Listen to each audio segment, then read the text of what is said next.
شما با عمریه هم بحث داشتید و اونا خیلی اه، اه، غیرتی شدن. این همه عمریه آمدن، علمای عمریه مولوی ها آمدن با شما بحث کردن، مناظره کردن و از مذاهب اه، از مذاهبشون اونها دفاع میکنن. اما یعنی این مجتهدین یعنی بی غیرت‌تر از عمریه هستن که اینها همینطوری اصلا بی خیال نشستن و هیچ گونه واکنشی اینها از خودشون نشون ندادن، غیر از یک نفر که اینها اومد اونم طیب نیا بود چند سال پیش که با شما مناظره کرد و بله. دیگه هیچ خبری از اینها نیست.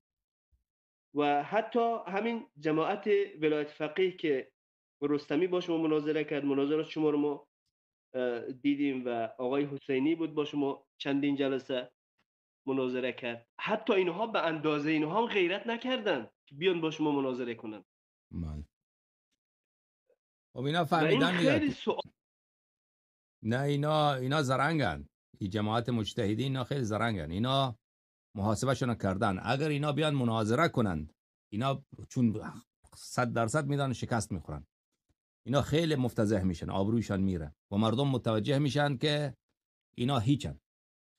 اگر اینا مناظره نکنند و بگن که الله یاری اینا فهم فوش میده ما باش مناظره نمیکنیم، او پیروای اینا که اکثرش نافهمه و چیزم که حالیشان نمیشه، اونا متوجه نمیشه که اشتباه تقلید باطله. اونا میگه واقعا این چنینه، این آقا اینقدر فهمیده است حوزه علمیه و الله یاری اینقدر نادانه که اصلا با مناظره لازم نیست. چرا مناظره کنه وقتی که یک کسی باطله؟ ما چرا با او مناظره بکنیم؟ و این چنین اینا خوب محاسبه کردن، فهمیدن که این بیشتر به نفعشانه.